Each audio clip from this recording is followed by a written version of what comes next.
Está con nosotros el doctor Ernesto Álvarez, expresidente del Tribunal Constitucional, y José Tello Alfaro, amigo de esta casa y experto en temas electorales. Bienvenidos. Muchas gracias por la invitación.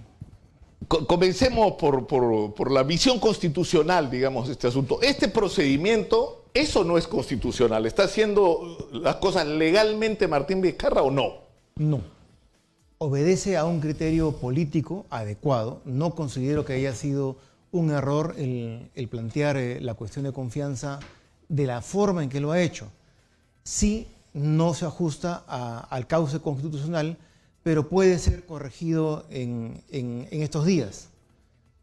Esto es, hay un tema político que sí está respondiendo, está siendo respondido por el presidente. Digamos, está clara la urgencia de tomar decisiones. Sí. El problema es que si la legislación tal como está, así es, en el aspecto exige ciertos procedimientos. Que son más finos y que requiere mayor tiempo del que dispone en este momento Vizcarra. Claro, pero por ejemplo, el día de hoy ha salido publicado ya en el Diario Oficial del Peruano un decreto supremo que convoca a sesión extraordinaria del Congreso de la República y donde se está planteando como agenda la cuestión de confianza. O sea, ¿esto está bien o no? No, su constitucionalidad es bastante discutible porque estando el Congreso en este momento en sesión ordinaria, el presidente de la República no podría convocar a una sesión especial para que traten el tema que él quiere que traten. O sea, olvidémonos de que estamos a favor de o que el tema es urgente. Las formas no revisten constitucionalidad, porque el presidente de la República tendría que ser? No impone la agenda. ¿Tendría que proponerlo un grupo de congresistas que tendrían que hacer suya esta moción y presentarla? No. Lo que tiene que hacer básicamente es plantear la cuestión de confianza a través de su presidente del Consejo de Ministros, Villanueva, en el plazo y en el espacio que le conceda el Congreso, que le tiene que conceder por cortesía democrática. Ahora, ¿y cuál va a ser la salida de esta situación? Depende, si es que quiere que hayan salida o es que en realidad lo que se quiere es el enfrentamiento. O sea, el que tendría que ir a la sesión que me parece que se ha pedido para el día miércoles... Es Villanueva. ¿No? Es Villanueva el que tiene que ir. Y decir, yo como presidente del Consejo de Ministros pido un voto de confianza. Así es, formalmente la cuestión de confianza todavía no ha sido planteada.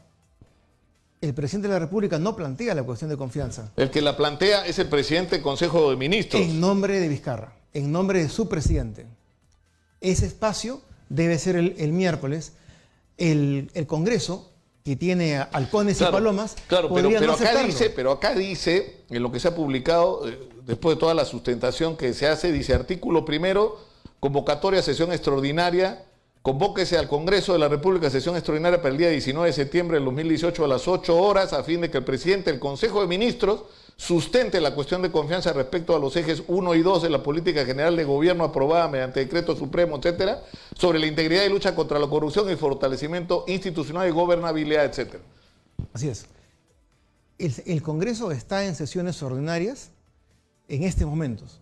Por tanto, la convocatoria del presidente, la de anoche a legislatura extraordinaria, que era inconstitucional, y la de ahora a sesión extraordinaria, pueden ser tildadas fácilmente de inconstitucionales, porque el presidente de la República no le impone la agenda al Congreso.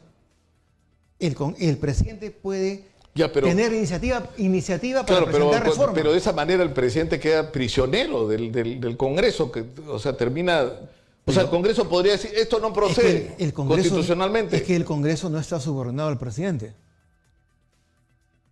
Esa es la realidad. No, está claro que olvidémonos no está que es una mayoría parlamentaria que en este momento la mayoría del país no apoya. Pero olvidémonos de eso. Porque ellos en lo que se están apoyando es que supuestamente el presidente tiene la atribución constitucional de convocar, ¿no es cierto?, a sesiones extraordinarias del Congreso. Cuando no hay periodo de sesiones. Cuando hay periodo de sesiones ordinarias, como además en acá frasean los artículos, ¿no es cierto?, de conformidad con el numeral 6, artículo 118, y el primer párrafo del artículo 49 del reglamento. En realidad se equivocaron anoche, porque anoche el presidente habló de legislatura extraordinaria. Eso lo han hecho en la madrugada. Que no es legislatura, sino una sesión. Así es. Pero también están equivocados. ¿Qué dice José Tello?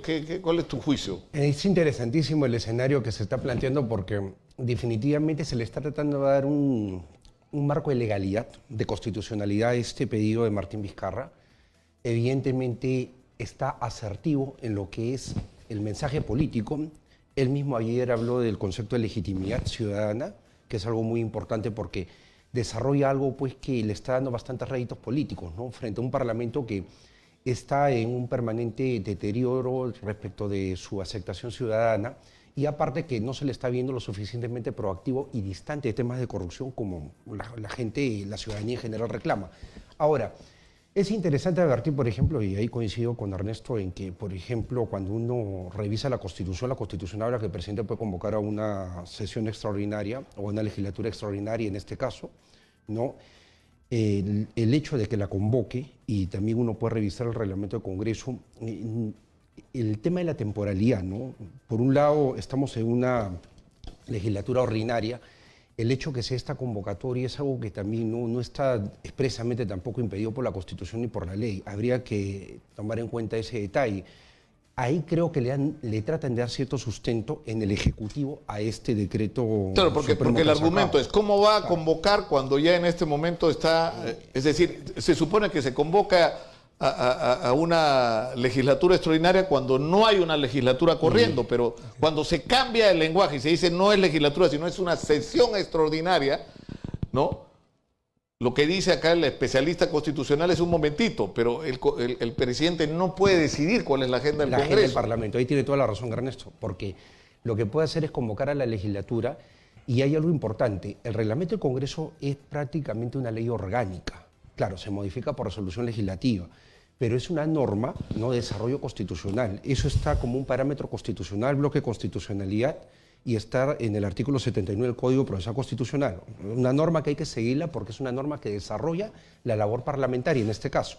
Y ahí, por ejemplo, uno agarra y advierte pues, que existen este tipo de vacíos que son los que le están sirviendo o están tratando Claro, ahora, de repente no es muy fino desde el punto de vista del procedimiento y eso se puede ajustar.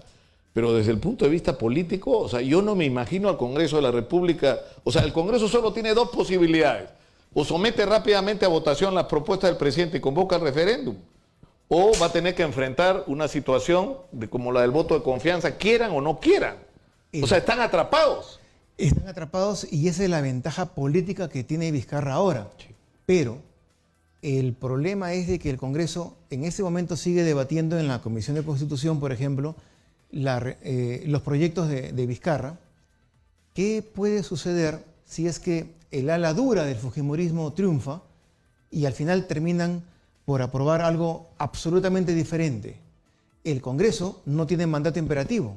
Vizcarra justo está hablando en Guarmey en este momento. A ver, escuchemos qué es lo que dice. Adelante, por favor. Compromisos, por ejemplo, para el tema de la defensa ribereña, que requiere no solamente el río Guarmey, sino todos los ríos de la costa para evitar este tipo de efectos que ha tenido el niño costero. Hay un proyecto, en el Ministerio de Vivienda hay un proyecto de agua y alcantarillado, ministro, de un proyecto integral para todo Guarmey, que ayudaría a los 30.000 habitantes. ¿En qué está ese proyecto? Que no sale tan bien. Está aprobado el perfil, ya le da una cita para que vaya al ministerio para terminar, porque se necesita el expediente técnico. Pues. Recién está aprobado el perfil, ¿no? Y también Antamina lo va a hacer. Por eso está yendo al ministerio para continuar con el trabajo de eso, ¿no? Como dice el ministro de Vivienda, el alcalde el día de hoy ha pedido una reunión para poder llevar el expediente técnico. Si lo tiene, inmediatamente lo financiamos. Pero lo que ha dicho el alcalde que todavía está a nivel de perfil, y de perfil tiene que pasar a expediente técnico para poder lograr el financiamiento. Pero para hacer esas coordinaciones, porque nosotros estamos muy interesados de atender agua y saneamiento, el ministro le ha dado cita para recibir al alcalde y poder solucionar ese problema. Cuestión de confianza, presidente, para terminar. Han señalado algunos que desestabiliza la democracia. ¿Qué puede decir? Al contrario, el pedido de moción de confianza se hace respetando estrictamente la Constitución y esto fortalece la democracia que todos los peruanos tenemos que preservar. Muy bien, gracias. Bien. Declaraciones. Bueno, él se ratifica en la constitucionalidad de su propuesta. Yo les rogaría que vayamos a la pausa y regresemos para hablar el problema es que esto a la gente le resulta pues como, ¿no es cierto?, como en los juicios, ¿no es cierto?, el argumento que si está cumpliéndose o sea, al final no discute los asuntos de fondo. discute sobre si el debido proceso, sobre si se presentó adecuadamente la denuncia, si se calificó Hay adecuadamente una el delito. diferencia. En ¿No? los países desarrollados se discute los detalles jurídicos para juzgar la legitimidad de los actos. En las repúblicas bananeras se juzga Nos la acaba de disponibilidad de la ocupar, política sentió la pegada. y se acomoda la Sentió la ley pegada. a eso. Pero para salir Hombre de ley. vamos a la pausa. Yo le rogaría que se queden unos minutos con nosotros Es la posición para ver de cuál es hombre la ley, salida a esta situación que se ha generado, porque acá no hay vuelta atrás. ¿Ah? Yo creo que acá no hay vuelta atrás. El tema es cómo se hace. Vamos a verlo tras la pausa. Regresamos con nuestros invitados.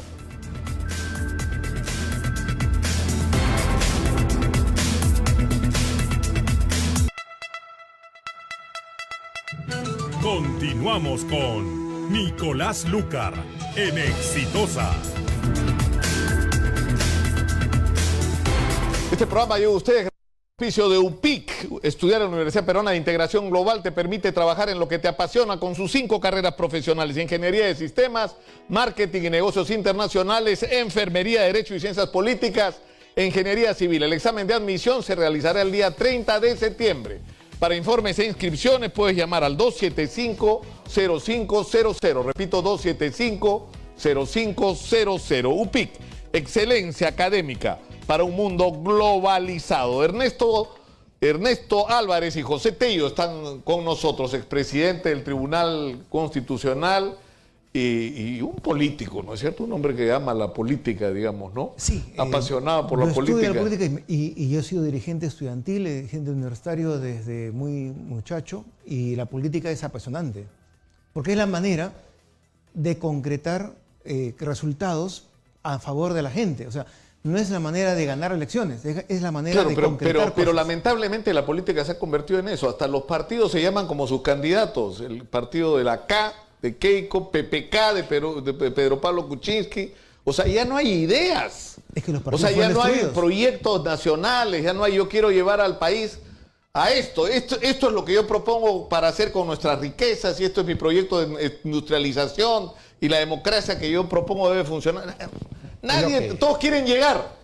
Todos quieren llegar ¿no? para agarrarse la torta y ver cómo la disfrutan. Un político de antaño muy conocido, Mario Polar Ugarte, dijo que la política era antropomorfa, ¿no? Que agarraba siempre la forma de la persona. Y el país en sí es caudillista. La figura del caudillismo en política es muy fuerte. Creemos más en el caudillismo que en la institucionalidad, y ahí radica el gran problema en nuestro sistema político. Porque muchas veces los partidos, más que fortalecerse como instituciones, se crean y desaparecen en torno a líderes políticos. Ahora, ¿cómo se va a resolver esta crisis? Porque me acaba de alcanzar, Tito Alvites, un tema del que se ha estado hablando anoche y esta mañana. Hay una controversia, ¿no es cierto? Cuando renuncia el gabinete Zavala, el Congreso modificó el artículo 86 del reglamento, donde se incluyó un texto que decía: no procede la interposición de una cuestión de confianza cuando esté destinada a promover, interrumpir o impedir la aprobación de una norma o un procedimiento legislativo de control político.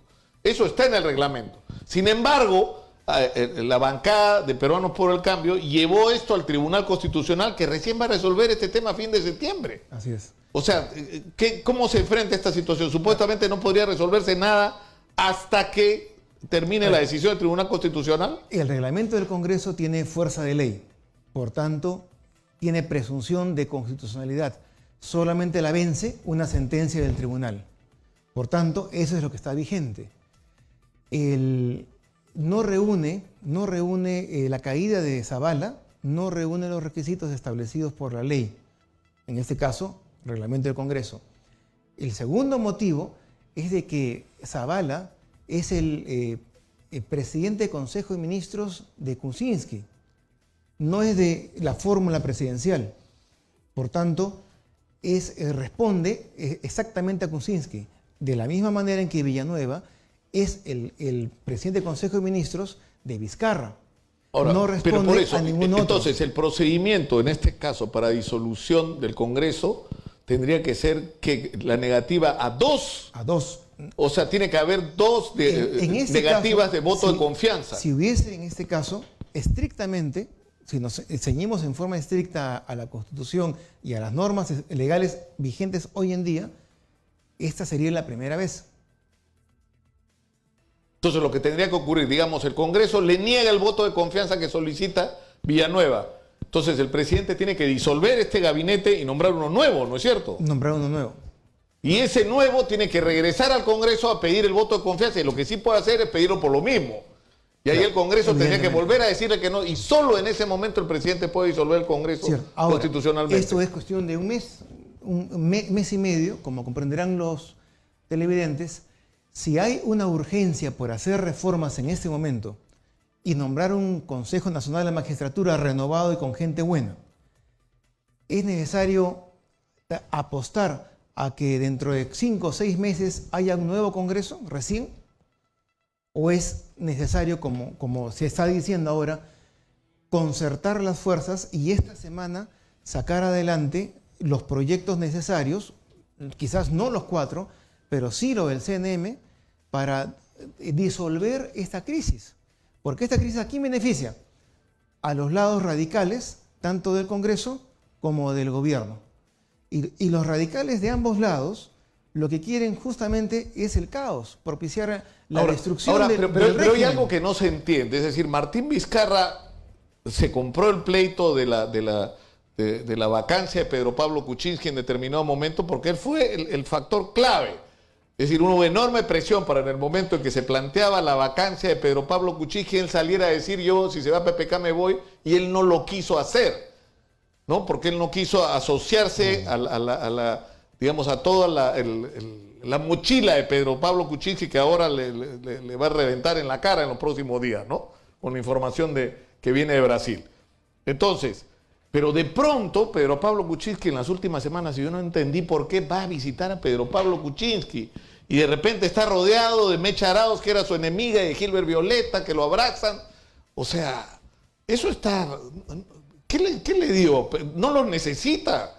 ¿No es cierto? Es la peor compañía que podría tener en este momento. Él tiene que mantener distancia con toda esta gente involucrada en cualquiera de estos temas peleagudos, ¿no? Por llamarlo de alguna manera. Más allá, creo que hay un mensaje político. ¿Y por qué? Porque Ernesto es una voz muy autorizada en materia constitucional. Modestamente, desde un punto de vista electoral, discrepo. En cuanto al presidente Martín Vizcarra, él es quien reemplaza ante la renuncia del presidente Kuczynski a este presidente electo. O sea que sí hay una continuidad desde tu punto de vista. ¿Y por qué? Porque fue electo y va a completar como vicepresidente, y va a completar el periodo de Kuczynski. Estamos aún en el gobierno de Peronos por el Cambio. O sea que según tu perspectiva, este voto de confianza sería uno segundo y por lo tanto inmediatamente procedería. Pero mire, estamos hablando de Mecha Arauz y él está en el Congreso ahorita declarando. A ver, Erika Rado está con ella. Adelante, por favor. ¿Qué tal, Nicolás? Muy buenos días. Información en vivo, así es, declaraciones de Mercedes Arauz, precisamente acerca de esta reunión que sostendrán a las 5 de la tarde, integrantes de diversas bancadas en Palacio de Gobierno. Vamos a escucharlo.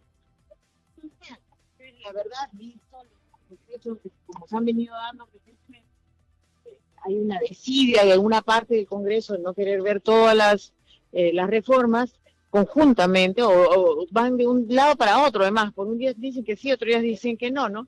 Entonces, no quiero ponerle que etiquetas, pero lo que quiero decir es que si no tomamos esto en serio, realmente tenemos un problema. Yo creo que no es la voluntad del presidente cerrar el Congreso. El presidente plantea la cuestión de, digamos, va a venir el primer ministro a plantear la cuestión de confianza el día miércoles, ante este pedido de hacer una sesión extraordinaria del presidente, y con eso, bueno, yo creo que podemos sentar las bases de que se puede llegar rápidamente a tener las medidas de reforma, estas 4 primero, porque hay más reformas que van en el camino, que permitan ir a referéndum, ¿no? Bien, Nicolás. ¿Qué pasó? No te escuchamos, Erika.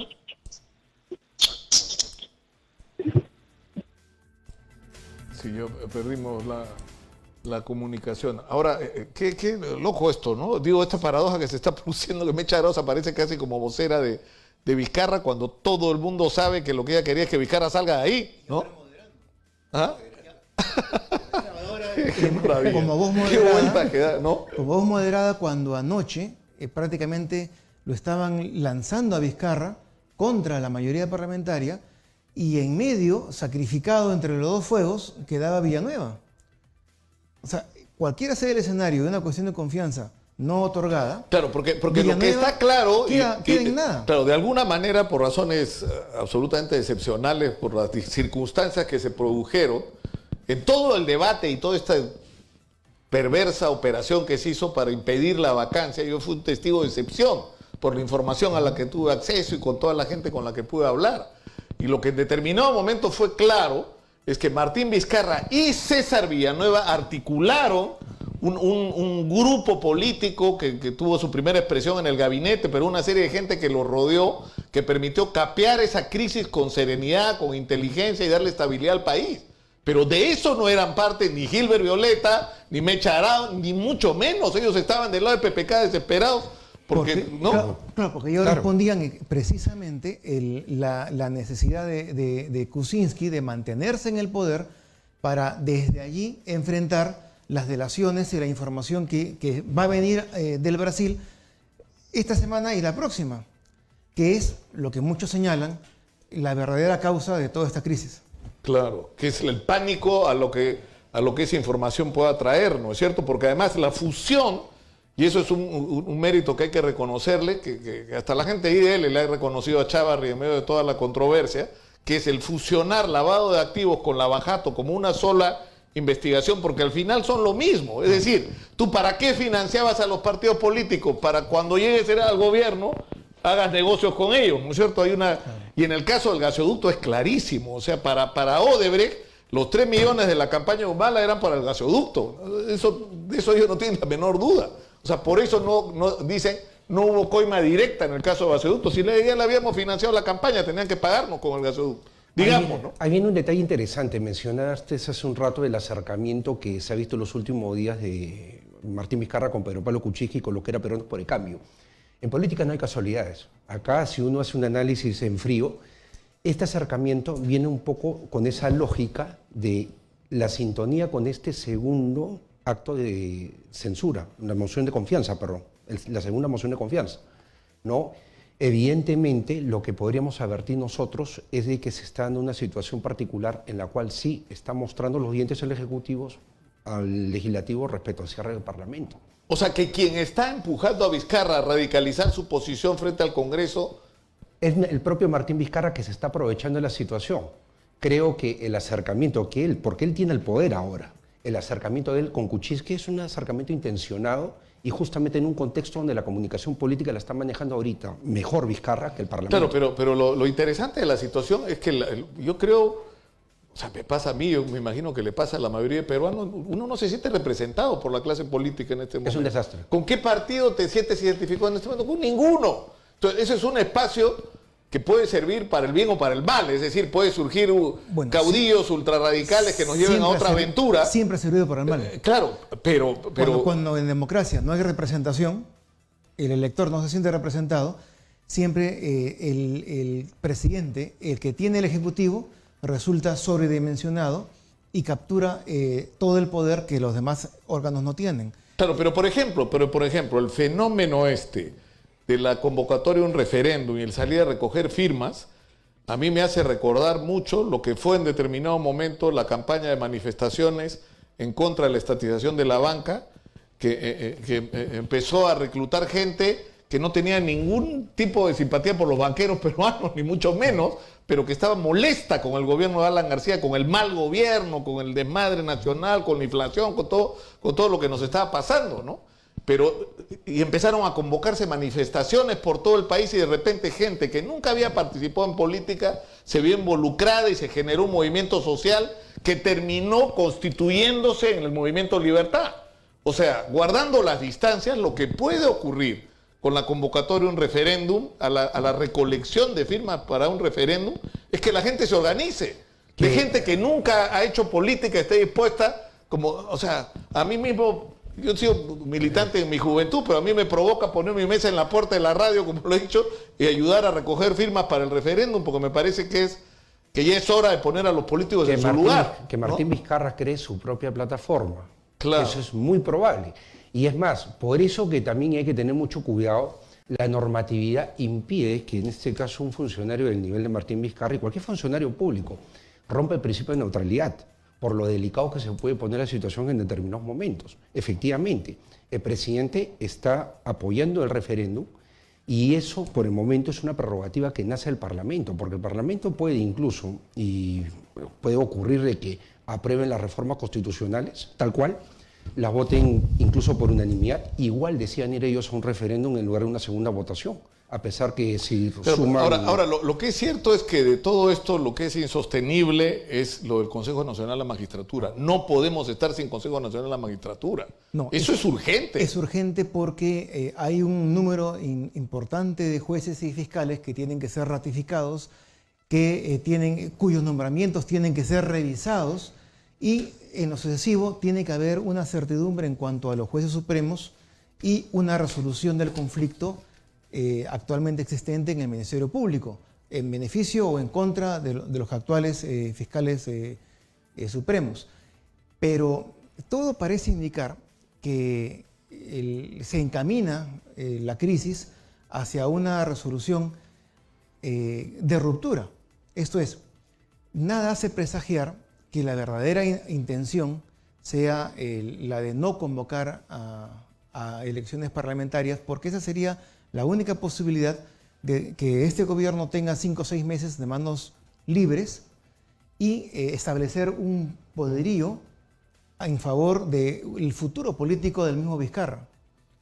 Ante eso, obviamente, ha sido responsable la mayoría parlamentaria porque claro, no ha actuado rápidamente. En todo caso, como sea, no le hace bien a Martín Vizcarra aparecer en una circunstancia como esta y sabiendo lo que viene en relación a PPK y a otros funcionarios, ¿no es cierto?, asociados a él, del caso Lavajato, ¿no? Pero en fin, dejemos el asunto por hoy ahí, sí. La disolución del Parlamento, por si acaso, y una convocatoria de nuevas elecciones es sin modificar las leyes electorales. Van tal cual. Congreso unicameral, las mismas condiciones, todo exactamente tal cual. Quería hacer esa pequeña precisión. Van los mismos. Claro, sí, van los mismos partidos con las mismas reglas. Ese es el problema, ¿no? Por eso hay que agregar al referéndum, en todo caso, estas modificaciones. Pero esa es mi opinión. Y nada más. Muchas gracias por estar con nosotros.